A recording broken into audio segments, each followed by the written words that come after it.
Hey guys, Wes here from A Life of Movement, and this video is really going to be an overview of kind of the whole chronic pain space, the recovery cycle, what our options are, where's kind of some common traps that people fall into, and really to just kind of get that high level overview of kind of the big picture. So the first thing we want to talk about is really just like a double check on who this is for. This video is really for people who have already gone through the medical system, who have seen their doctor, right? It's very important to make sure you get examined first because there are a lot of things that can cause chronic pain that are a little bit more insidious, things like cancer, unexplained infections that you really do want to get checked out. But, once you're pretty sure that it's not something on that more extreme scale, right? I think this video is going to be very helpful for kind of understanding kind of the bigger picture of the space, because I think what you'll find when interacting with the medical system is a lot of the problem is that there's a lot of information out there and there's a lot of good information, but it's kind of very siloed in these domains. And what we're really going to be trying to do here is kind of connect those domains to kind of get a better understanding, because like as we can see, obviously most medical professionals don't really have like a packaged answer that they can give you that kind of just works, which means we're going to have to start being a little more self-reliant, self-educated, and really kind of take an exploratory process to our recovery. But I do think it is recovering from chronic pain is something that, while never, of course, guaranteed, is something that the average person can make a lot of progress on. And I think actually the rates of recovery could be much higher than they currently are. So, I want to start by saying that I am not a doctor. I am an engineer. I went through about 3 years of completely crippling fibromyalgia, was in physical therapy for a number of years in and out of doctor's offices and really wasn't getting anywhere. And so I decided to kind of like go on my own research journey and my own exploration of like all the different practices and, figuring out what worked and what didn't. And what I'm really trying to do here is kind of tie the principles together so we can have a better understanding of not only the recovery process as such, but so when we are taking action, just kind of some better frames of mind and better conceptual frameworks to kind of figure out what actions might be more or less beneficial to us. Because in a world where everything has 20 to 30% efficiency and there's not really any clear indicators of what's going on, I think we're going to need a better theory than that, right? So this is going to be really people who are struggling with fibromyalgia, maybe chronic low back pain, maybe some, shoulder, ankle, any of those sorts of issues. Potentially people who are also working with things like irritable bowel syndrome and chronic fatigue syndrome. I think there's a lot of principles that are shared, but it's certainly not really targeted at those as such. And it really also, a lot of these principles will apply if you are someone who has been deconditioned for a while and you're really struggling to kind of get back into using your body. So that's really what we're going to be doing here. So I want to start by taking kind of a step back and thinking about, what is pain? We have a very intuitive sense of kind of what's going on, but when we think about why does the body generate it and when does it generate it, I think sometimes our conceptions really just aren't at the level of sophistication necessary to deal with a complex issue like chronic pain. So thinking about it, pain's really a kind of an evolutionary adaptive behavior to change your behavior and to avoid situations that might be threatening, potentially for your mortality, your ability to reproduce, these sorts of things, right? So, in some sense, pain is kind of a good thing. It keeps us alive. But then we run into these problems of it kind of becoming maladaptive, where clearly chronic pain is not helping keep anyone alive. And so we kind of want to tease these two apart and think about what's going on. So kind of one of the first things I want to do is just start building some context so that as we start to think about these other concepts, we'll kind of have a framework to lay them in. And so the first thing I really want to explore is kind of considering the evolutionary environment that humans evolved for. And this is really important when we think about, we certainly don't want to kind of idolize the noble savage, and because we certainly wouldn't want to go back. Modern society has granted us all sorts of wealth and riches and quality of life that previously were completely unfathomable. But at the same time, the change in the way that we live has greatly outpaced the change in genetics and the change in, really our body's structure to adapt to the new environments. And so it's not that we want to go back to the old environment, but we want to look at the old environment and see, what was the space that this machine was designed for? And then we can understand, maybe what are the differences and see like, oh, that makes sense.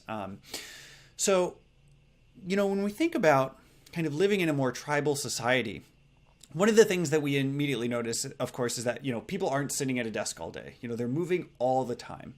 But another thing that's kind of interesting about their movement is that, for the most part, they're not doing extremely taxing movements. It's not like they're going to the gym and lifting weights. And so that's kind of one of the most immediate contrasts we can see, is that in our current society, we kind of have this like all go or all stop. We don't really have this good gradation of movement that was seen kind of in the evolutionary environment. We also saw a lot of tribal support and kind of social functionings of movement. In some sense, movement was just more meaningful because your body was the tool with which you survived, and that you helped your offspring, and that you helped your romantic relationships and your kinsmen. Nowadays, that's just not the case quite as much. Obviously, the vast majority of our output, at least as a society, to some extent, kind of strictly comes from our mind and doing things at a computer. And while that has created a lot of benefits, certainly, we kind of need to see if there's ways we can make we do have a requirement to move our body. Obviously, anyone who sat in a plane for 8 hours will know, that can be very uncomfortable. And so if we want to live a life that is more comfortable, we need to kind of figure out how we can reconnect these pieces.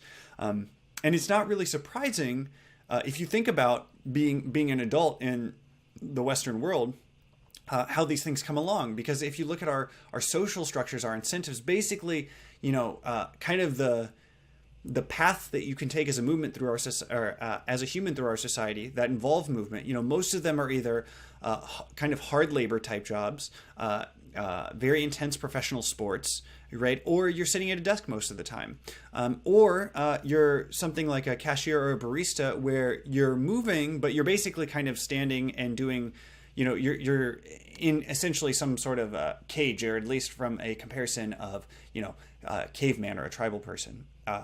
And then when we look at our actual physical education, basically it's a complete joke. The fact that we call PE in school physical education is kind of ridiculous, because mostly what it involves in is learning a small number of ball sports, which are typically feeders into the professional sports environment. And professional sports can be great, but as far as how we are educating the populace at large, we're really not teaching people how to use their body, how to take care of their body, how to recover from injury, how to prevent injury, right? And so really there's just practically no physical education in a kind of our more institutionalized learning. Right. So it's not really surprising to some extent that we have some of these problems. And, that kind of touches on one of the most important points, which is this idea of like gaps in our kind of the movement gradient, we could call it, let's say. And this is basically the idea that if you think of the kind of movements that people have in their life right now, most of them are either very non-demanding. It's like sitting in a desk, lying down, sitting in a car. Obviously, those are demanding with time and repetition. But as far as kind of peak exertion, let's say, it's relatively low. And then we have kind of our hobby sports, which are or our work, which is really high demand. Right, and so we run into this problem whenever we do experience some kind of injury or reduction in our capacity. We're just going through a hard time, whatever. We don't really have a way to scale back the use of our body. What we have is this basically 0 or 100, and that's just not really how the body works. It's not how it recovers, and this is not the environment that it grew up in, right? And so, a lot of our recovery things that we have are great. I think physical therapy has a lot going for it. But, it kind of takes us from 0 to 10. And, if playing with the grandkids or rock climbing or soccer are up on the spectrum of 60 to 100, we really need to be able to have some practices that fill in that gap. And, when we think about this, when we think about filling in that gap, like what are we really doing? Part of it is when we go to move, right? What we don't want is we don't want this sense of moving our body while asking the question, will this hurt me? right? That means there's a big gap between what you're doing and what you know. And what we really want is we kind of want this fine graded, exposure, so that at each point, maybe you're pushing the boundaries a little bit, but you're right up against those boundaries, and you're just seeing what's there. And so at each point, you're kind of moving with confidence, and you're also expanding your skill. What we don't really want is this idea of like, I rested for a while, and then I went to physical therapy, and now I'm going to try and go play a soccer game, right? The difference in those two ways of moving are so great that not only are we just going into it with kind of this sense of fear and panic, but the sense of fear and panic is quite reasonable, because we haven't demonstrated to ourselves, to our nervous system, to our body, that we can handle this, right? And what we want, of course, is the ability to move into greater tasks with kind of a sense of confidence. And that confidence is born from experience that actually does show our body that we can do these things and that we'll be fine, right? And so, one of the biggest problems is we kind of get in this rest re-injury cycles, which don't really get us better, and they are very demoralizing. Now, of course, that's not to say that this happens with everyone, or that this is what happens every time, right? People do recover. But I think even in those cases, it's pretty fair to say that recovery could be optimized and could go a little quicker. So now I kind of want to move into some base concepts that we're going to be using throughout this presentation. And these are a little abstract, and they're really, the reason the abstractions are there is they're just there to kind of get your mind to peel open the doorway of possibilities, let's say, because if you're a accomplished mover who's been very active for 20 years, obviously a lot of these things are just going to be kind of intuition. People who move all the time have very good ideas of how to recover. I've been working and playing with some parkour athletes and some rock climbers and some dancers, and some of these people who have been moving their whole life but aren't necessarily trying to be an NFL professional player. These cultures almost have knowledge in themselves of how to get better, but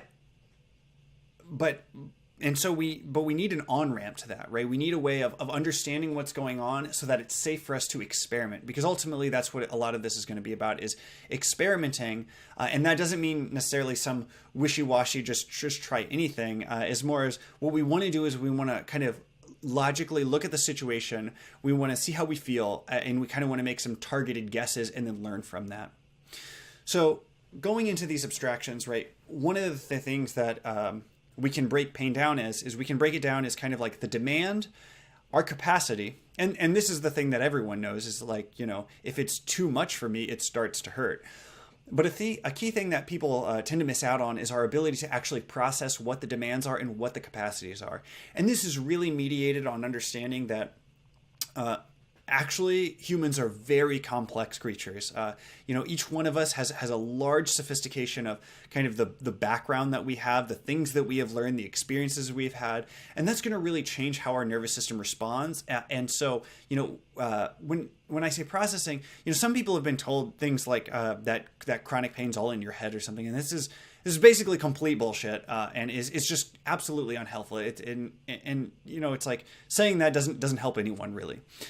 But pain is definitely an output of the nervous system, right? And so we need to think about how the nervous system works, and to some extent, it's a very reflective process of understanding, like, where does it come from, right? So pain, as we talked about, is going to come from the expectation of some sort of risk or threat, and so that could be an actual injury, right? But one of the key things we definitely don't want to believe is it's very harmful to believe that pain is equal to tissue damage. Certainly there's a correlation there, right? But there are many cases where you will experience pain and there is no longer tissue damage, or tissue damage is not actually happening, or actively happening, I should say. So, if you sprain your ankle and then you're hobbling along, getting back into walking, you're going to experience pain. And that's kind of your body saying, like, just by the way, this is an area that I want you to be very careful with, because if you continue to, or, if you do something and injure it a second time, the likelihood of us being eaten by a lion is really high.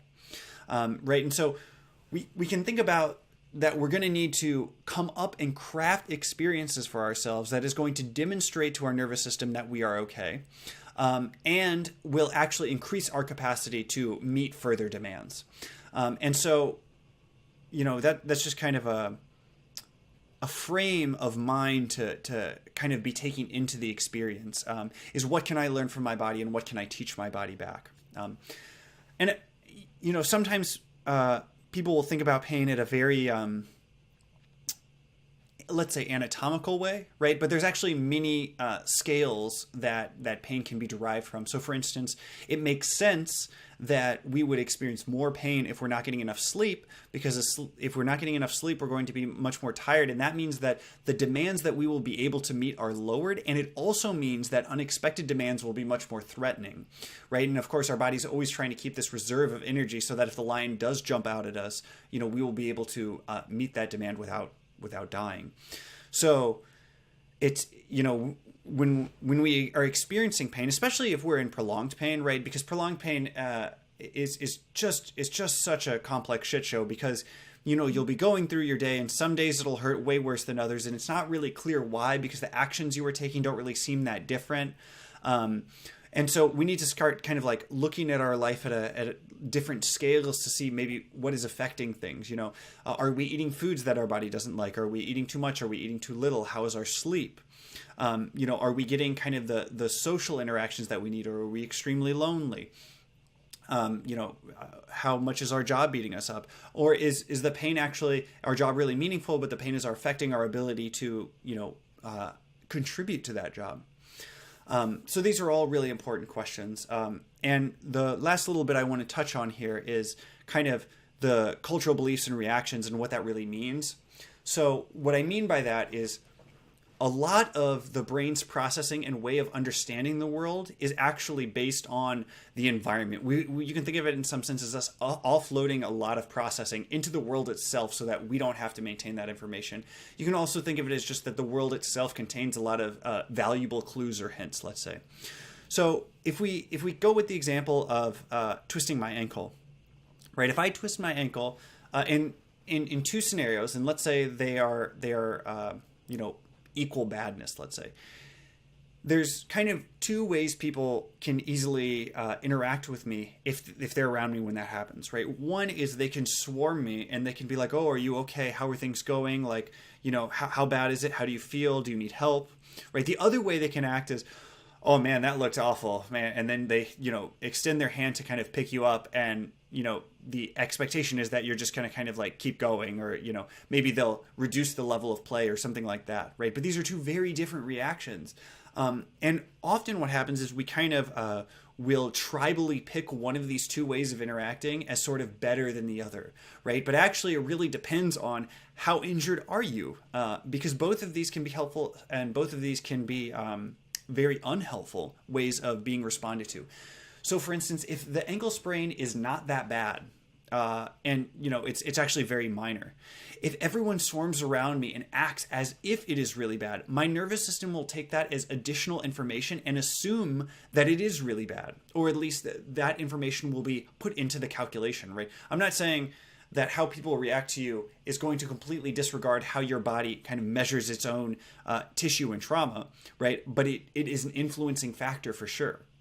So on the other hand, if it's not that bad and, my buddies just kind of give me a hand up and they say, oh man, that was a doozy, right? And maybe it's a little sore coming back in, but then I get back into the movement, my body is able to then experience kind of the proof that it's actually not hurt that bad, because I'll continue to engage in all the things that I was engaged in, right? On the other hand, of course, we all know if it is that bad and people try and discount it, then not only am I in pain and in, having to deal with that physical trauma, but I'm also having to protect myself from this kind of like aggressive social situation. And in those situations, having people really give me comfort and help and know that I have a tribe supporting me is really helpful, right? And so in a lot of these things, we want to ask ourselves is, kind of, am I not internalizing, but eternalizing one of these beliefs and thinking them as like drastically better when it really is situationally dependent. And so we want to figure out what is the real situation we're in and how much is our environment kind of affecting us in those situations. So the last thing before we start really kind of, jumping into ways we can approach and understand it and really deal with chronic pain a little better, I want to talk about we talked about this a little, but chronic pain is a complex problem, right? And so the traditional medical system kind of operates on this disease paradigm. I don't want to say that traditional medicine in the Western world is bad. It's like, it is phenomenal, the number of things that we have done and the quality of life that we've really improved people, and how good, kind of the science that we've done really is. What we're approaching, though, is the limitations from how we've been doing things to the kinds of problems that we're experiencing, right? So traditional Western medicine works very well if there's kind of like a single thing that if we fix that one thing, the problem will be gone, right? And so this is as if you kind of have like, you have some complicated but understandable piece of machinery, and one of the bits breaks off of it, right? If you just go and fix that bit, the machine kind of like works again, right? Unfortunately, that's not really the case with chronic pain, because that's not how the nervous system works. Now, you might be in a situation where you're like, well, I got an MRI on my low back and I have some disc abnormalities or problems, or maybe I have, sciatica and there's some nerve pressure, right? And so what I would encourage you to experiment with and play with is considering maybe that's a contributing factor, but not kind of predestining yourself to this is 100% where all of my problems come from. Instead, it might be a kind of a clue in the recipe, so to speak. And there's a number of reasons for that. One is just that we've started to uncover really lots of areas that kind of contribute to how much pain we experience. And we've also found that a lot of our previous explanations are not really as good as we would have hoped. So in the disc abnormality example, we actually have lots of data now that if you just MRI the asymptomatic population, the people who aren't experiencing any chronic pain, almost everyone over 30 or 40 has some disc abnormalities. And so it looks like it's just not really, it just doesn't matter that much, right? What happens is that it's a very cohesive and compelling story, right? Because you have some low back pain, you go to a highly credentialed doctor who is really smart and does know a lot, to be fair. But then you can visually see, you can point to what a normal spine looks like, and then you point to your spine and you can see the difference, right? And so, and we've had experiences where, we've had kind of mechanical trauma, let's say, and that was correlated with pain. So the whole story makes a lot of sense. It just turns out to not matter that much, right? And I'm certainly not trying to say that, there's never been a case where problems with your spine have been the cause of low back pain. That's certainly not the case. But a lot of these things, where we're seeing kind of, different abnormality in menisci and rotator cuffs and low backs and these sorts of things, they're just not panning out as being that relevant. So, I'm not saying throw all that information away. I'm just saying, don't sell yourself into a hole where basically that is the eternal problem that cannot be fixed, because I don't believe that's the case, and there's a lot of evidence that's coming out that kind of supports that.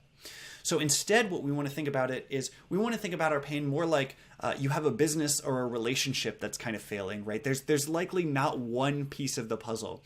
And oftentimes there's kind of these feedback loops going on. So what that means is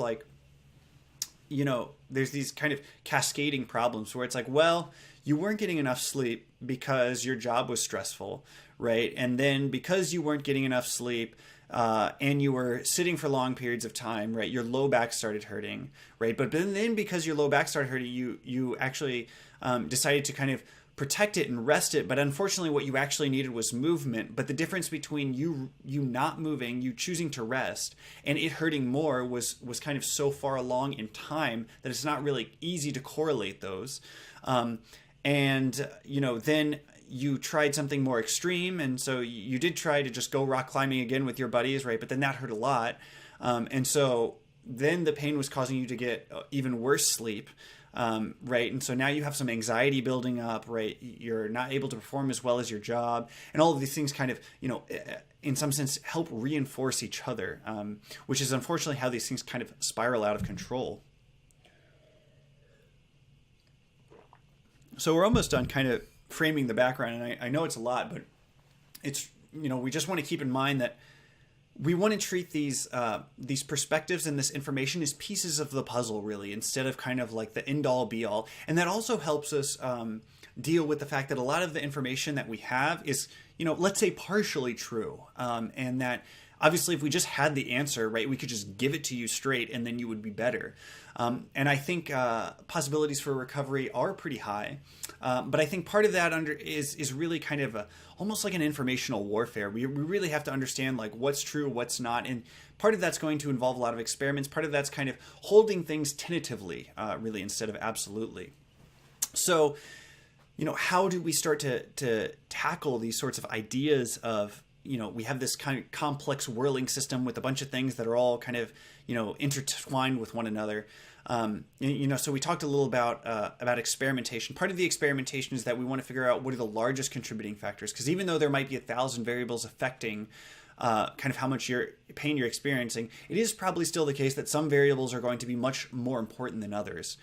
We want to kind of seek multiple perspectives, because one thing we'll find out is that these medical domains often are almost adversarial to one another, and they often don't really cross the informational boundary of one another. And so we'll need to be able to kind of visit those different houses and synthesize the information, kind of some more cohesive whole. And it also means that as we're going through this journey, as we're going through the recovery process, we're going to have to consistently reprioritize, because we're going to be taking action, and that's going to change our environment. It's going to change us, and we're going to have to figure out, okay, now what's the next most important thing? And the other thing to keep in mind is that, it's just hard. And part of the reason it's hard is because obviously chronic pain is going to cause depression and anxiety. And if you're depressed or anxious, you're going to be able to, you won't have as much vigor or energy to kind of go out and do these explorations. And so it's a little bit being stuck under the gun. But what we'd like to do is kind of put these little pieces on top of each other, so that even if we aren't able to put forth a lot of energy into our recovery, if we keep kind of stacking forth these little pieces and hitting save, that eventually those grains of sand will give us more energy, and then we'll be able to put more energy into recovery. And then eventually we, of course, want to break out of the recovery cycle so that we're strictly going after things that are meaningful for us. And one thing to note, and this can be in some sense demoralizing, but in some sense can inspire a lot of confidence, is that one thing we know is that after you've been in pain for a long period of time, the nervous system itself will actually sensitize. And so the exact same stimuli that before would not be painful is now painful, right? And, even from an evolutionary standpoint, like this kind of makes sense. If you're in an environment that has kind of not treated you well for a long period of time, perhaps it's better to become a little more sensitive, a little more anxious, and to try and remove yourself from that environment. Of course, that could just be a just so story, and it could just be that the sensitization of the nervous system is really a side effect, in the sense that it's not optimal, but it's a side effect of, in order to organize our nervous system in a helpful way, we also have some trade-offs to make, and this could be one of them, right? So we don't really need to go into that story so much, but it is important to remember that the nervous system itself can become more sensitive, and what this really allows us to do is kind of break, even put a larger distance between us feeling discomfort and believing that our body is actually being injured, right? It's certainly the case that we can be injuring our body, and so I don't want to discount that, and we do need to keep it in mind. But I think if you believe that too closely, the problem is you won't be able to engage in any of the activities that actually make you better, right? And it'll just cause increased anxiety when it's unnecessary. So it's really important to kind of keep those things in mind. So now we want to really start talking about like what can we do about it? What are all the things that we're going to have to investigate? Because it's, there's a lot to it. And the chronic pain recovery journey, it's not quick, right? It takes a while, and a while can be, a few months to significant improvement to like years for recovery. And that's really just, we need to keep that in perspective, because, really from the experience of it's 3 p.m. on Tuesday, right? A year is almost unable to be comprehended. But we need to keep reflecting on kind of like where we are and how things are going, so that we can keep our motivation up. Because one thing that we will be talking about is that even though chronic pain recovery is not quick, it feels like recovery, and that's really important. You know, today might not be better than yesterday, but if you're on the right track, this month will feel better than last month, assuming you haven't gone through a divorce or lost your job or anything catastrophic like that, right? It actually does feel like getting better. Even if you are not kind of good now, it should be better than where you were before. And that's a metric we really want to kind of keep in mind, because it's very possible to kind of get stuck doing something that's not working because maybe it makes sense, but ultimately if it's not working, it's not working, and we need to move on. So here you'll see a little bit formula of kind of pain again. And the only real difference that's in this formula than the one we previously discussed about is meaning. And, you know, just as a brief aside, the reason thinking about meaning is important when talking about the chronic pain recovery journey is because we have a capacity, right? But as we talked about earlier, our body's going to reserve some capacity in order, you know, to deal with unexpected consequences. It's also just not going to allow us to use that much capacity for things that are not that meaningful for us. And when we think of meaning, you know, to some extent that is our ability to make sense. It's like, is the action that we're taking, how aligned is it with our goals, and how much do kind of we believe in it? So, you know, if we're only doing something, you know, if someone prescribes us some sort of action to take, right, but we're very skeptical that it's going to do anything, we're probably not going to give that much gusto for it, and we're probably not going to stick with it very long. So that means if we're taking experiments that we're highly skeptical of, either we need a big bang in order to, you know, it has to be very effective very quickly, or we need to start saying, you know, what are other ways in which it could make sense so that I can at least experiment kind of fully, and really give it a go. But this can also be that if you have a job that's not really meaningful to you, and you know you hate it and it doesn't make sense, and the only thing you're doing is to pay rent. Obviously, paying rent is very meaningful, but kind of there can be this disconnect, and then your body will kind of be wanting to run away from those environments kind of consistently. So having something that is very meaningful basically allows us to use the capacity that we have, and it also motivates us to increase our capacity further. So the first thing we're really going to talk about is information processing and how to kind of get that. What we want to do is there's basically the beliefs that our body has about how dangerous something is, you know, or what our capacity is. And then there's reality, right? And what we want is obviously we want these to be as close as possible. And so there are a lot of things that can make that gap larger, and there are things that can make that gap smaller.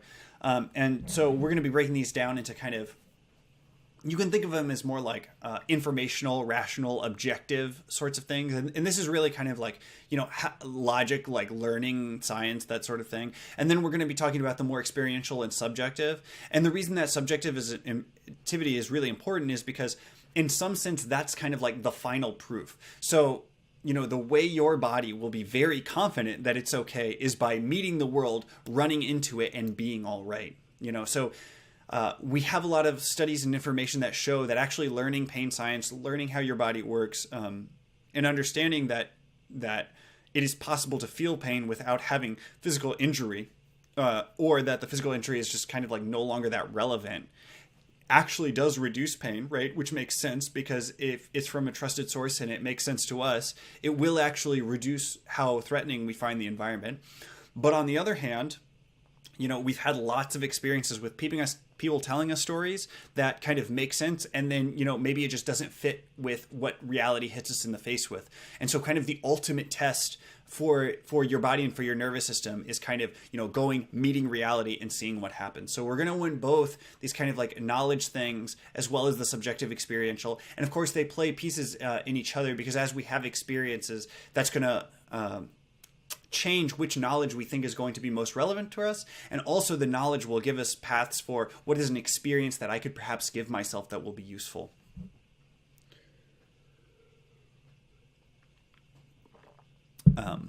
So we're going to start off by going into the kind of movement options.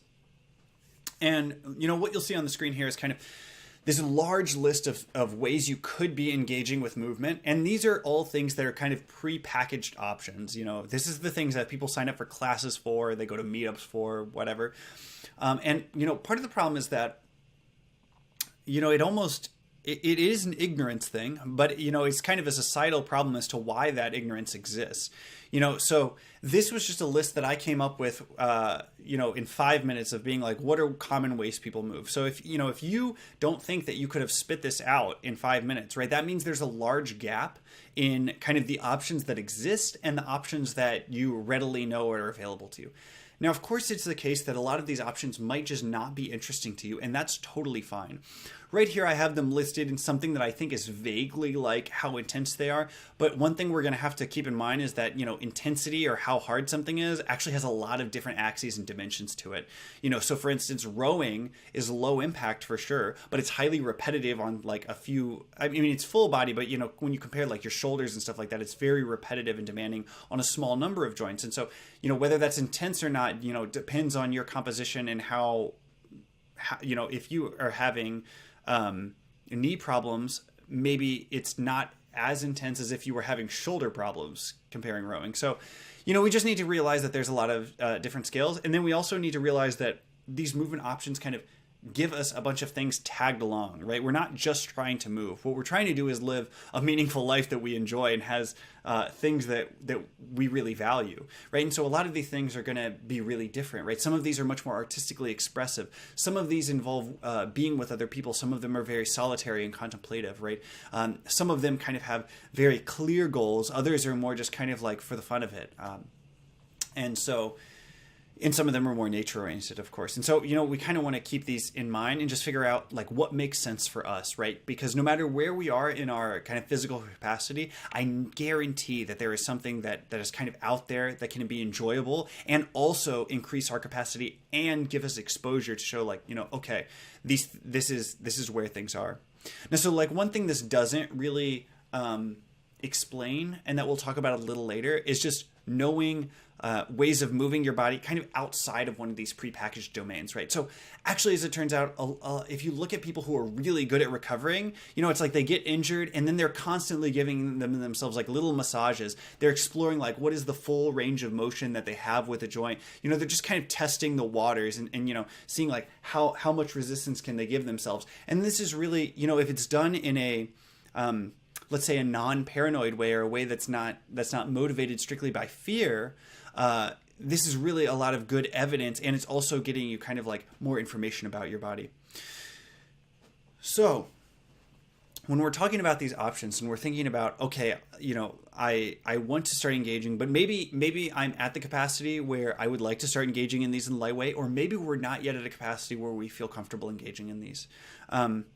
So one of the concepts that I think is very important when considering these movement practices is the idea of a restorative versus a non-restorative practice. And the vast majority of movement practices are non-restorative, right? But that often means they're very meaningful. They generate a lot of meaning. You know, certainly something like football is very meaningful to a lot of people, and they're gonna really enjoy spending their time playing that. But it's certainly not something where afterwards you're going to feel great. And really, when I think of a restorative movement practice, these are kind of the contemplative things that we all at least have heard of. These are, you know, our yogas, our Tai Chis, Feldenkrais, Pilates, these sorts of things. And some of them may be foreign to you, and that's fine. And you certainly don't need to know all of them. But the thing about these restorative practices is that it should be the kind of thing where you almost always feel better afterwards, and feel better, like your body itself should feel restored in some sense, right? And so when we start to think about what are some of the things that make a practice restorative, you know, it's basically one of the biggest things is that I, as an individual, am able to control the intensity, and oftentimes they offer a lot of optionality as far as what part of my body would I like to work on, how intensely would I like to work, you know, kind of what sort of mental state would I like to be in when I'm doing these practices. And so because they offer that variability and that ability to really explore, what that means is that no matter where we are in our current capacity, we can do some meaningful work to increase our capacity. And it's not like we're always on this train of like increase our capacity, you know, until we're I don't know, huge or something. It's really about like kind of having almost as a ritual, recovering the kind of, just the little micro injuries, the stresses, just giving some time, whether it's daily or a few times a week, and just setting apart some time to saying, I'm going to care for myself, and I'm going to explore kind of what my body, what state it's in, so that I can make better choices later. So these restorative practices, I think, are really important, and it's really valuable to invest in them, because what they give you is they give you the ability to kind of always have something to go to, and they give you the ability to kind of like put gas back in the tank, right? And so that's something that can be really helpful, because what most people just have is rest, and while rest is great, it's not something that kind of we can learn and build upon, whereas these restorative practices, you put 15 years into them, and then you're 65 and moving like a panther, right? Some of these people are just incredible. And I think it really increases their quality of life quite a bit. So obviously, when we're looking at these choices of the things that we would like to potentially engage in, we don't do any one of these because I or someone else told you to. Do it because you look at it and it looks like something that would be enjoyable. And if you're really not sure, like a great way to do it is just like look at some YouTube videos of people dancing. Like, do you have interest in dancing? Maybe you do, maybe you don't, right? But watching some other people doing it might give you some inclinations to things that might be motivating to you. And we're going to talk about ways to kind of ramp up to these. But certainly if what you want to do is rock climbing and you don't feel anywhere near rock climbing, that's absolutely okay. But it's really important to know that there is something that is out there that would be very meaningful to you, and to kind of give you a goalpost to shoot for. And oftentimes, this is actually a trap that we can fall into. Let's say you've been in pain for 10 years, right? And it just seems like it's going to be that way for the rest of your life. It's like, maybe, right? But one of the problems is we can get into this thing where our goal is to not be in pain. Unfortunately, not being in pain is not actually a goal, right? Pain is, you can have that as a goal, but that's not what pain is for, right? In some sense, pain was evolved in order to tell you how well are you doing against your goals, right? And the same is true for emotion, and these sorts of things. They're kind of like indicators of how things are going. They're not the thing itself. It's kind of like a metric, if you will.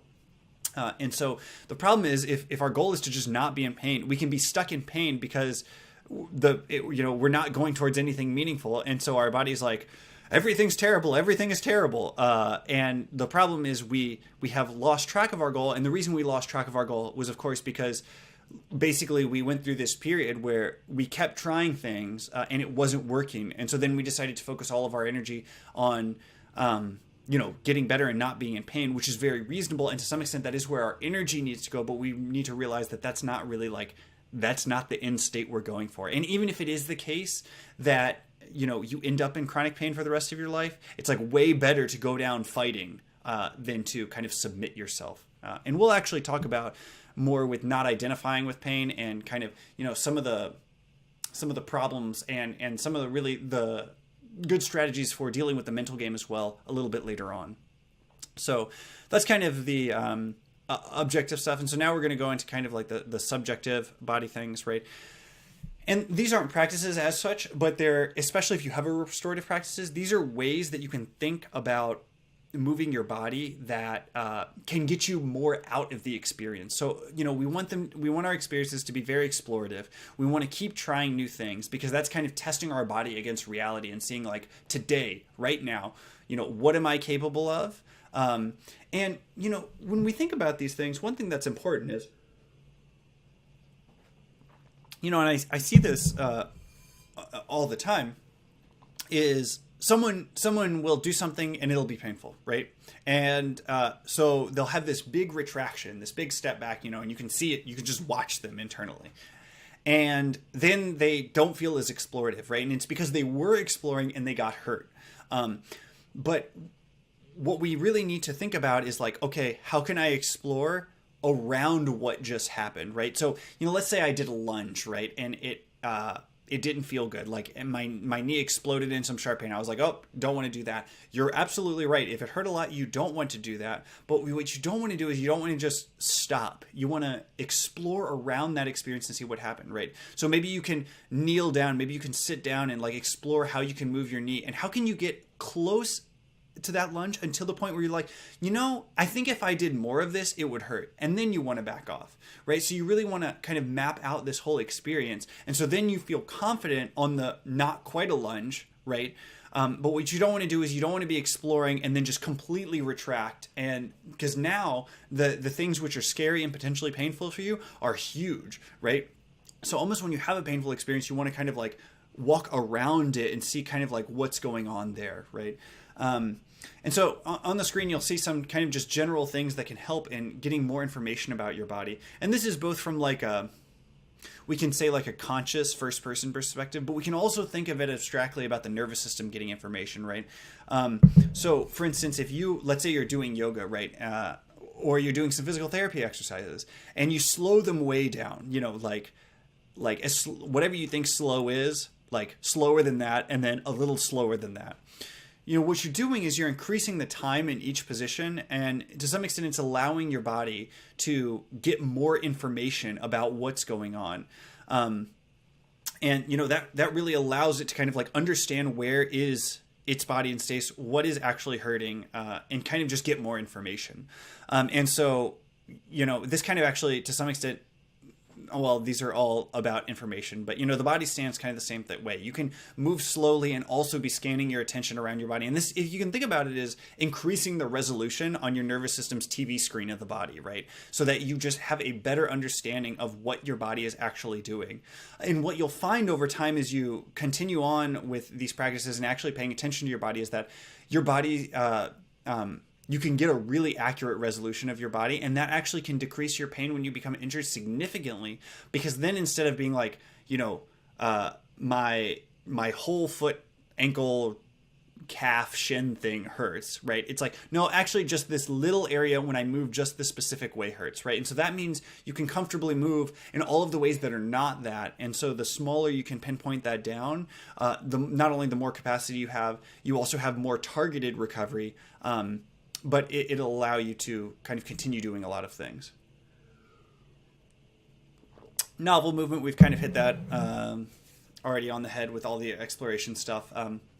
Mobility is kind of a popular concept right now. I think it's a little overhyped, but it is still important in a sense of it's a good thing to play with, you know, showing your body that it can move in all these different ways and increasing its capacity is helpful, and it also helps it organize a little better. I'm not really going to spend a lot of time talking about mobility. A lot of other people on the internet have a lot to say about it, and I think that could be really helpful, but you know, I don't necessarily think it is the most.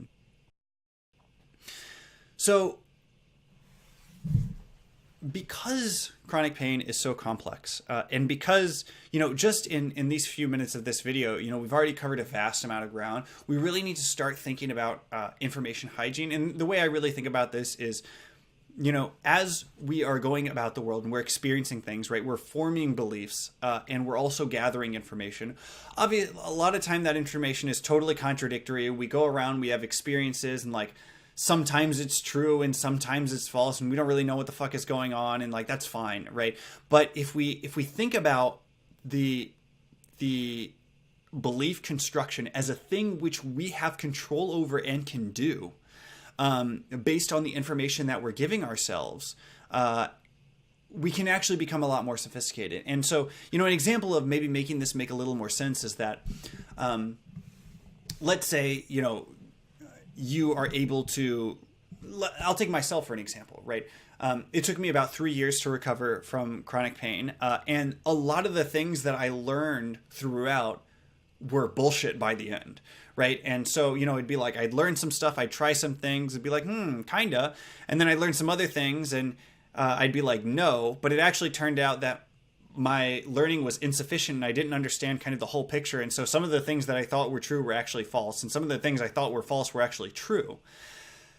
So as we are gaining more information, we're becoming more sophisticated, we actually need to go back and see those beliefs, which are some sense like the code that's still running in our brain. Like, is that the code we still want to be running? Do we still want to be making those choices? Because even though our attention is pretty limited in, how many things we can attend to at once, our beliefs are kind of all those things that are happening subconsciously that are performing the vast amount of work. And so our attention in some sense is like the thing we can focus on right now. And part of what we can focus on is all that crusty code that we wrote before and whether we want to keep running that code or not. So, that's just one thing to be thinking about. And so I kind of want to do a little bit of a quick code sweep, if you will, of a lot of the current practices and common understandings for dealing with chronic pain, because I think they're just really insufficient. But at the same time, I respect a lot of what they're doing, and we've learned a lot because of them. So, it's this kind of mixed bag. So right here, you'll see a list of common treatments. And, probably if you've been in common pain for a while, you've tried at least a few of them, right? Because most people find pain really unpleasant and try to do things to get out of them. So, we want to talk about some of the good things that things have, some of the bad things that they have, and just kind of reframing them as tools in the toolbox. You want to go, when do you want to go to these? And if you haven't gone to them and you want to experiment with them, what are some ways you can kind of go into the experience in the most helpful way, right? So let's start off with physical therapy, orthopedics, and chiropractics. So the majority of practitioners, and this is changing because we're learning a lot in pain science, and I definitely want to commend the practitioners that are really updating their views and kind of staying current. But kind of the more traditional way for, especially for physical therapy and orthopedics, is that, it's a very structural problem. And so it's like, well, if your posture's not quite right, then your hips are going to twist, and that's going to cause your knee to bend inwards. And because of that, you're going to be putting more stress on your knee than someone who is otherwise in a better posture. And that increased stress is likely what's causing your knee pain.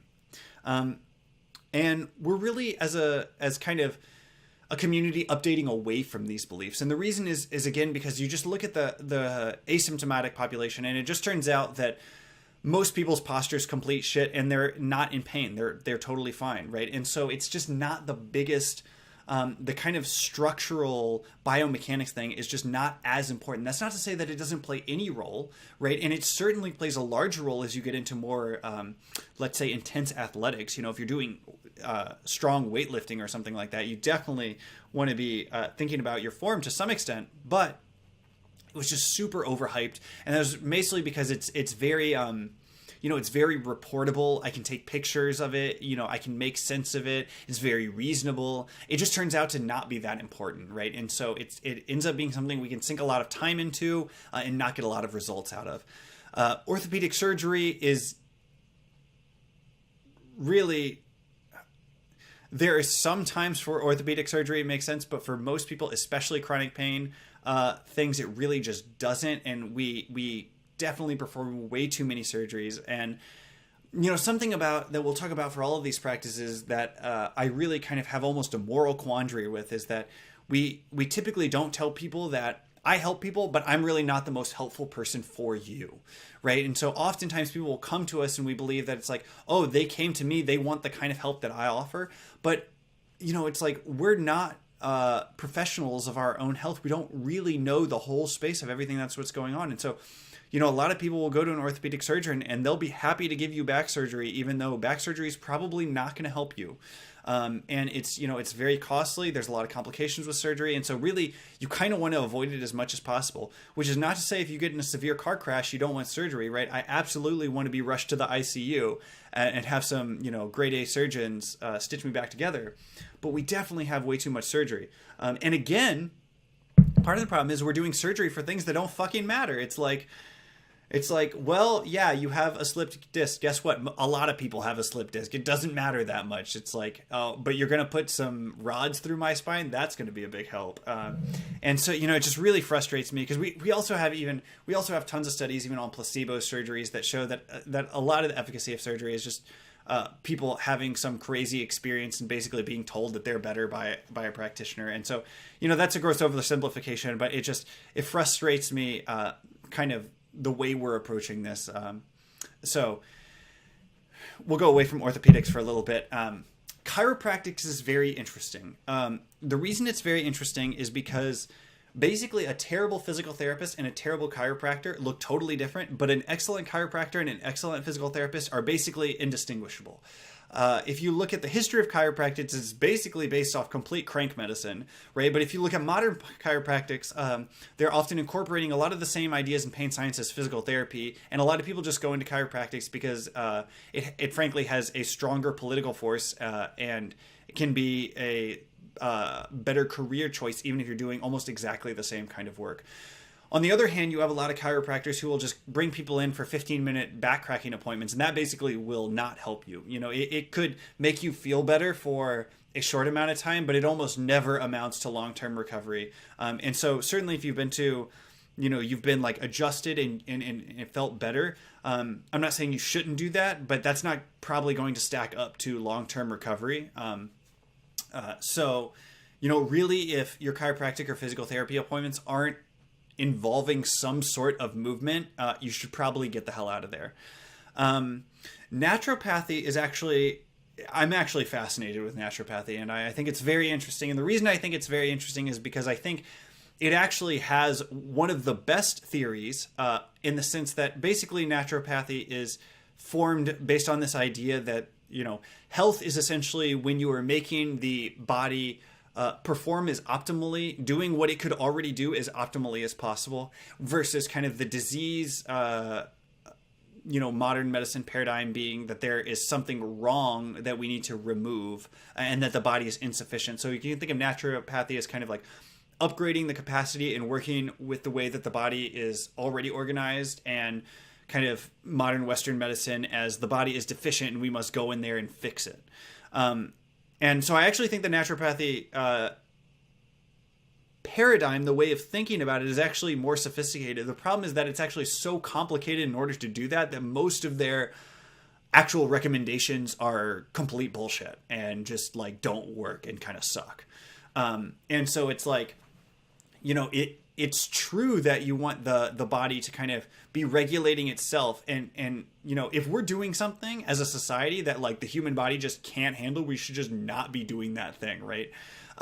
Similarly, we want to be kind of creating our own lifestyle in a way that will allow our body to function at the highest capacity possible, because that will be the most enjoyable life when we are basically, the most powerful that we can be in some sense, right? And so it's a good theory, but it's like, well, the problem is we actually can't measure a lot of these things, and so we end up prescribing a lot of things that are just totally hooey. And because basically it's such a difficult problem, they, as a profession, have often kind of like weakened their ability. They've weakened their rigor on science, essentially, right? And so because of that, you get just like absolutely crank things like homeopathy that are just like, this is not going to help you. We just have mountains of evidence that it doesn't work. But on the other hand, right, I would often recommend going to a naturopath in a lot of chronic pain cases, because it's like they'll sit with you for 90 minutes and they'll look at, all of the food choices that you're making. They'll look at your sleep schedule. They'll look at your social structure. They'll look at the ways that you're exercising and give you ways of improving all of those, which are really good things and can definitely help your chronic pain, right? But then it's like, okay, but then if you want some fucking tinctures and like a vitamin B injection, I'm like, well, I don't know, right? And so it's like, it's kind of weird. It's like, who are the cranks? It's like, well, we can go to Western medicine and they'll probably perform some surgery that's completely unnecessary, or we can go to the naturopath who will give us, very plausible sleep and exercise recommendations, and then give us some vitamins that probably don't do a whole lot. It's like, there's bullshit everywhere, right? But there's also gold mines everywhere. So, we need to just approach all of these and assume that something, everything has something to give us, but we maybe don't want to sell ourselves to their ideology too quickly. So it's a fascinating topic. It's a complete mess. Oh, I love it. So, some of the other alternative medicine things are like acupuncture, massage, energy healing, that sort of thing. And this entire class of things basically has no good explanation for what the hell they're doing.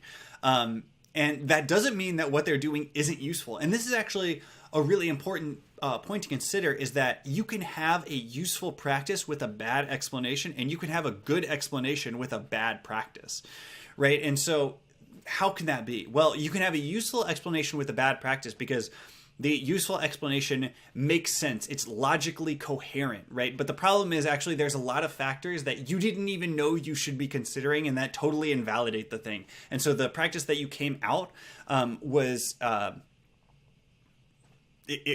it was bad because you were doing something that didn't matter so much, right? And so, to some extent, we can think about the biomechanic explanation as like, well, that's a really good explanation. It's very, logically tight. And then it turns out that while it has some importance, it's not nearly as important as we thought it was, right? And so if we spend all of our time just practicing these sort of biomechanical things, we could miss out on a lot of the real recovery that could be had. And so that could be an explanation or an example of a nice explanation and a bad practice, right? On the other hand, you could look at Tai Chi and say, like, what is their explanation, right? Their explanation is that you have some cosmic life force chi running through your body and that you need to unkink the chi and then, like, basically you'll be Superman. It's like shitty explanation, right? But doing Tai Chi, really good for recovery. And, it's really good for recovery because it's like, it's low impact. It's going to work on your whole body. You're going to be paying a lot of attention to your body, which means you're going to get more information onto if it is or is not being injured. You're going to get kind of this, like, you're going to get a lot of blood flow. You're going to get all the joints moving. You're going to get a lot of this evidence that you need. It's going to allow you to calm down your nervous system so that you're less stressed. You can deal with things better, right? Tai Chi has like just a plethora of benefits that's really good. But the explanation is mostly crap, right? Also, if you use Tai Chi in a fight, you're basically gonna just get beat up. It's like not that useful as a martial art, and I'm sure that's gonna offend some people. But I would encourage those people to start practicing some MMA or Brazilian Jiu-Jitsu or something like that. That when the rubber hits the road, works a lot better, right? So that's why this exploration is so important, is because we do want to do things, the things that make sense we want to do first. Absolutely, right? It's not that like logic and sense gets thrown out the door. Absolutely not. And it's not like all of these practices are of equal priority or equal efficacy. They're definitely not. They're very different. But when we're trying to fill in those gaps of like, this like made sense, but like, only 80% of it seems to fit, or 30% of it seems to fit. It's like, well, we want to take that little 30% and put it in our back pocket, put it in our journal of like what we experienced. And then we're like, this sounds kind of hokey, but like, I'm going to try it. And we'll see, where it goes. And so, I think energy healing, let's take that, like the whole Reiki thing, great example that we can take of something that just has a wonky ass explanation, but actually can be relatively beneficial. How could that be? Well, the best explanation I've heard, and that's not to say that this is proven by any sense of the word, but it is a plausible explanation and has matched experiences, is that basically our mental state is encoded in our body to some extent. This it's like you are extremely nervous and you experience a lot of tension, right? Or you're very sleepy and you're very relaxed, or you're calm and relaxed. We've all kind of experienced this, or you're seething in rage and your muscles are just like rippling. We've kind of all experienced this before. And so, one way you could think of that is that a lot of your, you have like this mental content that is like tied to your body in some respects. And it's not necessarily even, it's more just like as a computational thing. Like it's just easier for the nervous system to do that. And again, remember, this is not a definite understanding. This is just a plausible explanation, right? And so if you think of something like chakras, the chakras are well, one, they are aligned at nerve plexuses to some extent. And so, you're getting a lot of kind of nerve tissue exposure. But another thing that you could say is that, well, these are areas of the body where it's actually pretty plausible to move and perform all your daily tasks without actually moving these things. And then, so if you don't move a part of your body for a long period of time, right, it's going to accumulate tension.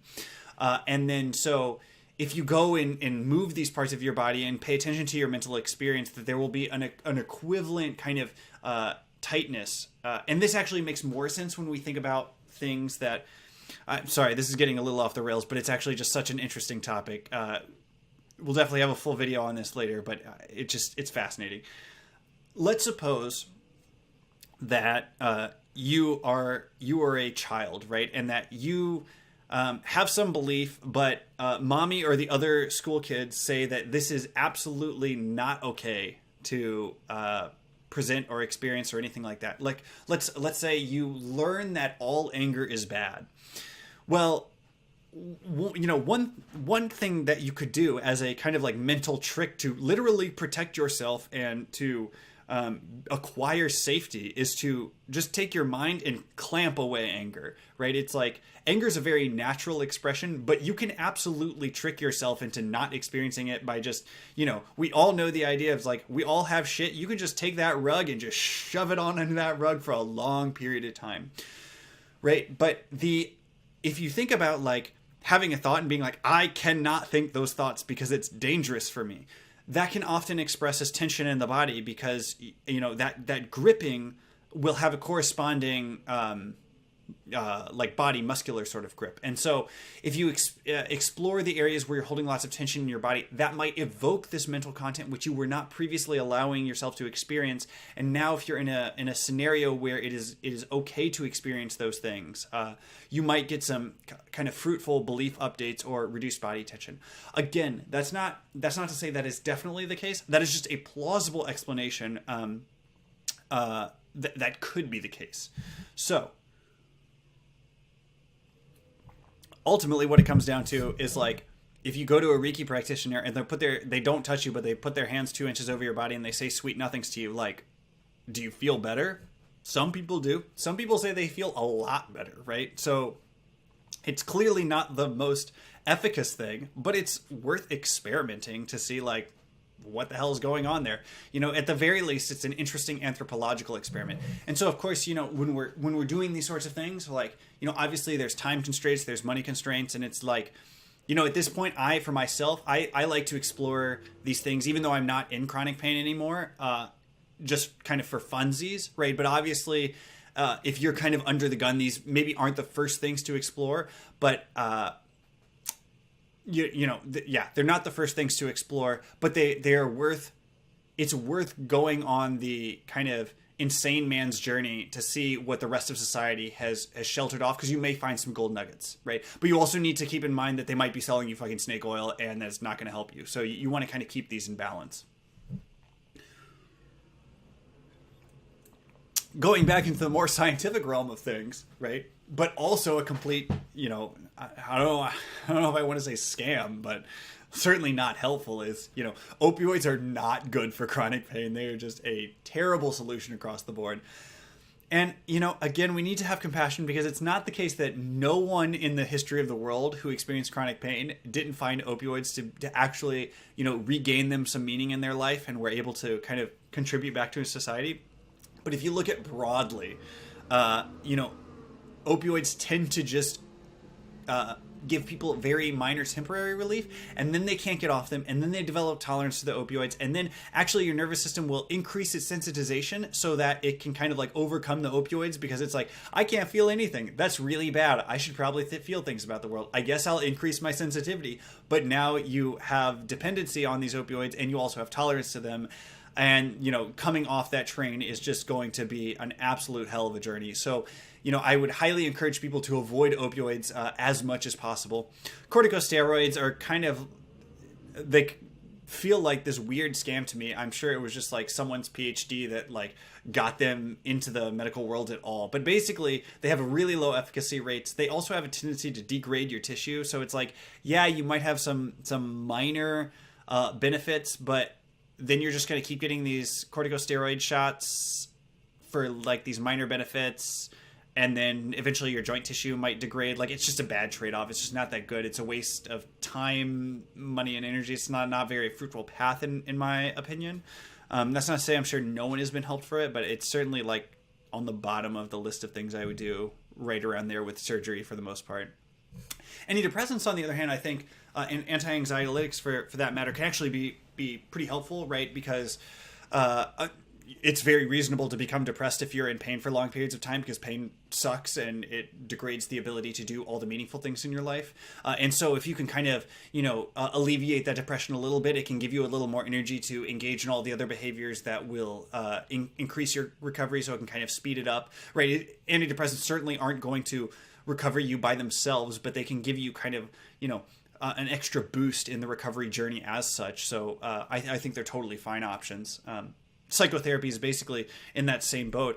Certainly, actually, if you can find a psychotherapist who is skilled with people in chronic pain, and actually some psychotherapists will incorporate movement, I think that's actually a great thing, because if you just watch your mind in when you're in pain and you try and move, like, it's a disaster. It is not a friendly place to be in that mind, right? And so having someone there while you're moving that you trust, that you can relate your experience to, and that they can kind of guide you through this experimentation process, really valuable. So, again, psychotherapy probably not going to get you out of chronic pain on its own, but an absolutely valuable and useful tool to kind of boost.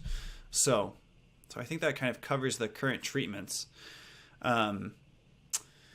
So, because this is so much information and the journey itself requires so much information and you get so much information, I think journaling is just really helpful. And mostly it's helpful because what it does is it allows you to take that view from the top of the mountain, right?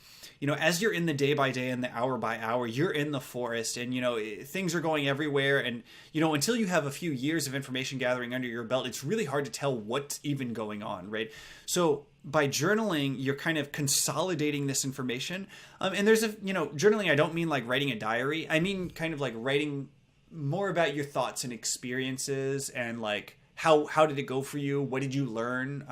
What are it's useful to write down things that are like, this might be the case, it might not be the case. Like, and then here's the experiment I'm going to try because that is the case, right? And it also helps to kind of think of the long-term vision, like going back to where are you going? Like, why are you doing any of this anyway? So cognitive dissonance is just the idea that if you have two beliefs that are contradictory to each other, or there's an action you can take that is for one belief but against another, unless you have like a third belief that kind of synthesizes the other two, you'll start to experience some tension. You'll also experience kind of like decreased motivations. And so journaling can kind of help with this. It's like when you notice you are in this conflicting state, can you write out what the two beliefs are and figure out, first of all, do you still believe both of them? And are they dependent on other things? Just trying to reconcile some of these contradictions that might be inside. That's not to say you need to reconcile all of them, but if you would like to do something, but you're being pulled left and right, kind of writing these things out can be really helpful. And this, again, is kind of a helpful thing to talk with a psychotherapist about or caring friend. The last little bit about belief mediating experience and which mediates belief, right? I certainly don't mean to deny, like, there is a reality. You go out and run and you eventually hit a tree, right? A tree is definitely there. But our perceptions are pretty, let's say, they're changeable in a sense, and they mediate not just our perceptions, really our beliefs, right? And so, and again, when I say belief, it's not necessarily like I believe in the Democratic platform. This is like much more about like the reality that you're facing. So this is like when if you climb a tree, right? If you believe that if you jump out of that tree, you'll be totally fine, the ground will look like it's closer than if you're like, I don't want to jump out of this height, right? So, and so similarly, like when we're in pain and we're trying to do these exploratory movements and we're trying to get back into things, like we just need to make sure that like, obviously if you believe something's terrible for you, like don't fucking do it. It's a terrible idea. But if you're like, I'm experiencing some anxiety around this. Like, just be aware that that is going to change your experience, and also that your experiences, kind of create these beliefs. And, part of the reason that's important is just because you can have, like, we experience fluke things in our life, not inherently, not frequently, but we will, just because of the number of experiences that we have. And so we want to go back and kind of refactor our beliefs and make sure, like, the experience that caused me to have that belief, is that, do I still believe that actually that belief is totally valid? Or is it like, actually there was like these other factors at play, and it's really those other factors that were more important. And so now I'm experiencing a lot of anxiety. However, this anxiety was really created because of this other experience. And at the time, I really thought it was terrible, but actually it was these other three things. And so, by just going back and checking in, and just watching your own experience, like, pay attention to how you feel and how the world looks to you when, you're in different feeling states, and just notice how it makes a big difference. And so sometimes it's not necessarily, there's not an obvious action to take up from that, but I think what you'll find is that you'll just end up having a more mature and successful, journey. And your ability to relate to the world, if you keep that in mind. So the last thing I really want to hamper on this is that recognize when you are and are not making progress. Right? If you are in this big exploratory space of things that you have a lot of ignorance about, and there are a lot of people trying to sell you things. There are a lot of people who themselves are convinced that they have, like, the secret sauce. Recovery feels like getting better again, so it just, you don't shrink it down to today needs to feel better than yesterday. But if you aren't making consistent increases, you need to try something else, right? And that includes all of my material, right? If you work with my material for 2 months and you're like, and maybe Wes is just like off his rocker and I don't get anything out of it, it's like, I encourage you to move on, right? And because that's one of the things that I wish in my journey people had told me more, is I kind of gave up too much of my sense of self-guidance and self-reliance. And, I tried things for much longer than it was helpful, and that I would have gotten a lot more if I had moved on quicker. So, that's just something to think about. So, these other sections actually go a lot quicker. The reason the information processing part we need to go so deep on is because everything else is mediated by that to some extent. So now we're going to go into capacity, right? And so this is not only our how much capacity do we have, how quickly can we get that capacity back after we've spent it, right? And obviously, hopefully we're spending it on meaningful things, and that's our ability to use our capacity, right? So we kind of went over this a little bit in the talking about biomechanics, but a lot of people think of capacity as just strength, endurance, to some extent, coordination, and that's certainly a piece of the puzzle, right? And we will of course gain those things throughout the recovery process, almost as a side effect of doing any sort of physical things. But it's really it's just one piece of the pie, right? Your diet, any drugs you're taking, if you're consuming a lot of alcohol or something like that, is gonna make a big effect. Sleep is really important, and again, it's in these sort of feedback loops where if pain is causing you to have decreased sleep, these things sort of cascade. But really, if prioritizing that 8 hours of sleep is really important. And so obviously, and I just want to touch on this briefly, is that this chronic pain recovery journey takes a lot of effort, right? If you're like, I can't carve out 20 minutes of my day to work on myself, you're already totally hosed. Like, I don't know what you're expecting, but basically an angel is unlikely to come down and bless you, and then you're just going to become better, which means you're going to have to prioritize things. You're going to have to look at what you're currently doing and being like, is this how I want to spend my time? And that means making some short-term sacrifices, right? Obviously, you don't want to throw away the things that are meaningful, because doing just recovery and not having a meaningful life, sucks. And it to some extent is a gamble in itself, but you will need to make these short-term sacrifices. And it's really not even a sacrifice as much as like, it's just, moment by moment. What things are you doing? Are these the things you want to be doing? Are you making the choices, or is the environment pulling you in? So that's just something to think about. Increasing meaning, we really already talked about that. That's really about sense making and what feels right to you. Certainly, making sure that you don't become socially isolated is really important. Being lonely can just drain all the gas out of the tank, and it's really easy to, spend a lot of time on that couch by yourself. And so, that's an important thing to keep engaged with. And this can be hard if your friends are doing things that are above your capacity, but, at least trying to find some connection is really important. So, risk resilience over risk avoidance. To some extent, we've already been talking about this a little bit, and hopefully it's kind of come through. But this is really the idea that actually we haven't really touched on this. This is actually a really important concept. It comes a little bit out of, actually it comes out of kind of complex systems and economics, but it's this idea that what we don't want to do, kind of the mistake that we've made for the past, 30 years at least, is this idea that we want to isolate ourselves away from injury. And so that we want to protect ourselves so that there's no chance of injury at all. Unfortunately, a lot of actually being robust and not kind of succumbing to these catastrophic things is our ability to kind of confront it in a sense. And so what I mean by this is not that we want to purposely injure ourselves, right? But what we want to do is we don't want to isolate ourselves so that we're in a soft padded cushion, and that we're not experiencing any of the dangerous things. Because what happens is then we lose the capacity to intelligently and resiliently deal with those things. So we want to expose ourselves to small amounts of manageable danger so that we can actually incorporate and gain those skills, right? And so actually something like, and this is, obviously not step one in the recovery journey, but I think is very important. This is something where it's like,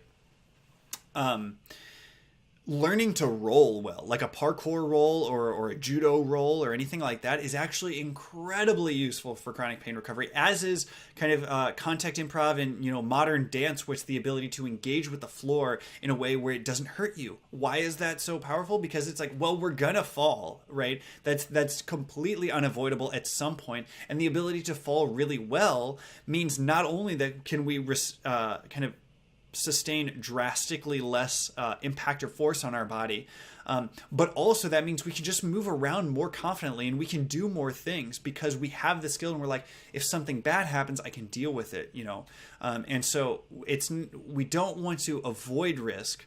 We want to become resilient to the risk. We want to engage in a very manageable amount of risk, and then we want to gain skills so that we can deal with risk more efficiently, as opposed to kind of isolating ourselves and becoming very fragile, in which case even the most minor dangers and risks then become big deals to us, right? So that's kind of increasing capacity. So regulating demands, right? These are mostly obvious things, right? This is just making sure you're taking the right amount of breaks. But it's really important to vary stress as well. And this is, it might be that like, maybe you tried partner dancing for 6 months and then, do something else. Maybe you get into more hiking or rowing, and, it's varying the stress so that a single part of your body or a single part of your mind or like, whatever is not taking the full load. Modulating the nervous system, something we haven't really talked about. We might get into that in the mental game in a little bit, but, this is learning techniques like breathing techniques, meditation, calming things. And really the reason this actually, it's under regulating demands, but in some sense it increases our capacity. And this is because when we're in a stressful environment, obviously our nervous system has a whole bunch of ways of dealing with stress that allow us to meet the challenges that come to us, right? But of course they come at a cost. And again, risk resilience over avoidance. We don't want to avoid always being stressed. We want to take on a meaningful amount of stress and then grow from that. But what we want to be able to do is transition from stress to non-stress as quickly as possible so that we avoid spending extra gas that we don't need to, right? So if you're doing something and then, let's say you're doing some dance and you're like not really sure, or some yoga, and you're not really sure like if you had a good session, and like some stuff hurt but some stuff didn't, but you felt like you made some gains, but you're just you left the session like feeling good but kind of anxious. Like if you can sit and do some breathing exercises for just 2 minutes and calm yourself down, now you're not spending the gas on being anxious for the next 30 minutes, which might be how long it took to kind of naturally allow that anxiety to fade. And so when we can kind of exit the situation, reset, and then move on, we can kind of save ourselves from a lot of unnecessary stress. Regulating demands. Intentional environments, very important. I mean, everyone knows this. If you have the candy in the house, maybe you eat it, but if you don't buy it, it's not there, right? So just looking around at your room and the spaces that you're in, and seeing, is there anything I can do to make this more inviting? Is there any way I can play with movement in my own house, right? That's going to be really important, right? If you have to go somewhere and leave your home in order to move at all, just the barriers of entry are going to be so much higher, and you're just going to get a lot less reps. So, if you can carve out a niche of your home where you can just, wiggle around and play with some stuff, like that's going to be really beneficial. And, in intentional environments, you could be putting on soft and relaxing music. You could make sure that the healthier foods are just kind of like closer to you. You can make it so that, it's like a really good idea to reserve your bed only for sleep and sex and not be like on the phone in the bed, right? Because your nervous system is just going to, learn what is this thing for, right? And so, just thinking about what is the space that you are putting yourself in is really important. Right, and we actually already talked about this a little bit for reducing the number of fucks given, but this is just, you can't do everything. Recovery takes a lot of time. You need to give a lot of time to yourself, and that's going to just require kind of prioritizing things and seeing what matters. So I think that really kind of covers those bases. So the rest of this is going to be fairly short, but when we think about the how, this is almost the style or the flavor that we use to approach all the other things, right? And so this is just really the stuff that we've talked about again. And it's really just here so that if you go through this presentation again, you can kind of look at it and seeing, are you being playful? Are you experimenting? Is there any way you can cause yourself to laugh while doing this? How reliant are you being versus externalizing your reliance? Although I do think going into the mental game will probably be useful for a little bit. So to some extent, these are some metaphors, but these are just some other ways of thinking about kind of ruts that we can get stuck in that are not necessarily helpful. And the key thing to remember about the mental game is that you can't force it, right? All you can do is observe and learn. And this is kind of this is a tricky thing to learn, right? Because with our hands, like I can definitely pick this water bottle up and I can move it. That's an action that I can take. Whereas with my mind, it's not like I can just be like, I'm going to be happy right now, right? It doesn't work that way. But what we want to do, and this goes back to kind of analyzing our beliefs, is just looking at what we're doing and or running an experiment of what we could do and being like, which would I rather like? If something makes more sense, you will do it. And that doesn't mean you can do it forever, right? There's so many things that you're dealing with. It's just looking at all the ways that you're handling the situations and being like, do I like the way that I handle this situation? Could I handle it better? Yes or no. And of course, you got to take it easier on yourself, because if you're just constantly meta-analyzing what you're doing, you'll quickly meta-analyze that amount of analysis is not helpful.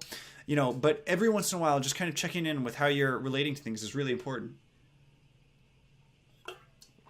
So, I've been speaking this way, but it really is pretty helpful to kind of externalize the nervous system as this other entity that you're dealing with. And that'll actually just allow you to have a little bit more compassion. And in the same way of like, if you ever record yourself and watch yourself speaking, you have really different judgments about how things are going than kind of just like inside your head. And there's a lot of reasons for that, but really just taking your body, taking your nervous system, treating it as a child that you care about and that you're trying to get better, and is just going to, I think, get you some mileage. States versus stages is this idea of recovery where you're going to have some days that are just really good, right? And then the next few days are just going to be terrible, and it's not really going to be clear what correlates to them, right? And what we're really looking for is to kind of accumulate those grains of sand of recovery so that, now and then 4 months from now, I'm just like better across the board. Again, maybe not as well as I'd like to be, but I've kind of like done a full system upgrade. I'm just stably better than I was before, right? And so we might have a lot of days, we might have a lot of states where we're doing really good. And what we're trying to do is accumulate those into a stage of just, overall betterness, let's say. Let's see. We definitely going over asking questions of the body. Remembering context, journaling, reasonable expectations. Takes a long time. We got to have meaningful goals. Check in with them. Not identifying with pain is really important. And this is a tricky one to both describe and to kind of know if you're doing it. But this is the idea of basically what you don't want to do is you don't want to make it so that the things which seem meaningful to you are, it's necessary for you to be in pain for you to have those things, right? If you have to give up something meaningful by not being in pain, right, that's really bad. So, not identifying with pain is actually like, what are the consequences of that? As much as I think it's really helpful, or it's intended to be helpful, a lot of the websites that currently exist for dealing with chronic pain are often these kind of widespread forums where people are just kind of in these depressive circles of complaining to each other. And, it's like, oh, my status is I'm having a good day or I'm having a bad day.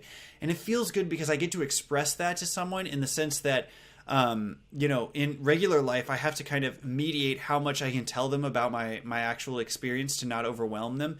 But the problem with this is that then we lock ourselves in pain because the things that are meaningful to us require us to be in pain to some extent. It's the same if like you have a Twitter account and like you label yourself as like, I am Mary and I have chronic pain. It's like the problem is now who you are, you would have to rip off part of that in order to not be in chronic pain anymore. And that just can really set you under the bus. So not identifying with pain as much as possible is just really helpful. It's just, there's a mountain of difference between I'm experiencing pain right now and I'm able to make reasonable decisions about what I can and cannot accomplish, and saying like, I am Wes, and chronic pain is a part of Wes. That's it. We really just got to be careful because that can just absolutely destroy our ability to recover. So I think that really covers most of this section. We've kind of gone over a lot of these things. So, now that we've gone over this kind of mountain load of information, just talking about like where do we even begin? What's the best place to get started? And again, these are just my recommendations. And again, I'm not a doctor, I'm an engineer, but this has been my experience with other people and talking with people who have recovered. This seems to be like, what are the core pieces? So, I would say get a restorative practice. This could be Tai Chi or yoga are probably the most popular. I think they're both really good. Obviously, you have to be very careful because, like, yoga, for instance, you can get everything from, a room of elderly people moving very slowly to military boot camp. And to some extent, you can get this with Tai Chi as well. So there's going to need to be exploration within that restorative practice. Probably the first class you go to is not going to be the best one for you. So, go somewhere, talk to the different teachers, figure out, tell them where you're at, and, also ask them for recommendations of who do they think would be the best person for you to see. A lot of people, if you just ask them directly for recommendations, they will give them to you, but they might not tell you to go there if you don't ask. So that's important to know. Keep exploring, be curious. Journal really helps you kind of just like map out where you are in this space. Sleep is a super high priority. Definitely get that 8 hours of sleep. Keep moving on. Don't get stuck. And then, challenge yourself in helpful ways and challenge yourself in ways that, you want to get better. You want to be stronger. Figure out something that is a stretch goal for you that you would be unreasonable for you to jump into right now, but that you feel like is reasonable for you to get to. And that'll kind of, give you some motivations. And, outside of a restorative practice, I think really the secret sauce is you have a restorative practice and that gives you the gas to keep exploring these other areas. So, you might just get better from just doing a restorative practice and getting really deep in your body and getting some better food options and then like sleeping some and, maybe get some massages or whatever. But I think really a lot of the secret sauce is you use these restorative practices in order to give you enough gas to, it's like, okay, we're going to try partner dancing this week and like see how it goes. Like, can I do it for a month? And, it's like, okay, we're going to go hiking. We're going to, play with the kids. We're going to try and do all these things. And, really explore the things that seem like they might be really meaningful to you. And some things will really surprise you. Like in my journey, when I started doing parkour and I learned to roll, even though first of all, I was terrified of everything when I began, and rightly so. Like, my ability to do a lot of the things wasn't there, but through the ability to learn how to fail gracefully, how to roll, how to bail out of things, right? Actually, I experienced a lot less pain just generically because I was just really confident that no matter what happened, it's like, well, I'll just do a roll out of it. Similarly, I had big gains from doing some martial arts. I mean, I had an absolutely wonderful instructor and practitioner and a great group of people who were working with me and, who would kind of respect my boundaries and allow me to mediate that intensity of experience. But, I was so shocked that the how much I got out of it when I just got hit a few times and then I was fine. I mean, now certainly, you go to a hardcore MMA gym, you get knocked out. It's like you just start getting like chronic brain injuries. Like this is not what you want. But, if you have, a place where it's not like the most high impact, but actually getting hit and realizing that you're fine, like your nervous system will just be like, blah, blah, blah. Oh my God, I can't believe I was fine. How many other things can I encounter in the world and be fine from? And so I think you'll actually end up getting some surprising experiences, right? And you're also going to get a ton of failures, and that's just how exploration is. And if you go into it with that expectation, it'll help a lot. So start with where you can, continue to learn for sure, and continue to experiment and see like what doesn't work for you. And then just as a final going away, it's just difficult. It's really fucking hard, and it's just not going to be easy. And almost anything that seems easy is, frankly, going to be a waste of time. Like it might be a useful experiment, it might be a useful exploration, but like that's just not a helpful expectation, right? So just know that it's very difficult, but also know that it can be done. A lot of people have and do recover from chronic pain, and that's really important to remember. And everyone I've met who has recovered from it, had to go on this journey of, at one point they were like, basically my recovery is mediated on me finding a doctor that tells me the right sauce. And then at some point they were like, fuck this, I'm going to start learning. They bought books. They started reading research papers online. They started doing trials and experimentation on themselves. And they just started, testing and figuring out what would work for them. And a lot of this is because even though it's incredibly difficult, it's like you have the rest of your life left to live. You have however many decades, and you can either go down swinging, or you can just hope that things will change, or you can resign yourself to being in this situation. And I don't think most people will find that very meaningful. So, just know that it's hard, but that it can be done. And that really, it's almost like getting a PhD without an advisor. You just have to wade through all the material and just figure it out yourself, which sucks. And that's why, we're trying to build out this content and give people more directed paths for things to experiment. And so this is the large overview, but this is really just the frame for the whole journey. In the future, we're going to go into more depth about, maybe how to find the best yoga practice. Once you have one, like what's a good relationship to it? What are the things you can do to improve your sleep quality? What are ways that you can interact with various doctors to get the most out of them? Because they have a lot of information, but they don't have the secret sauce, right? And so, really we just need to create our own secret sauce. But it can be done.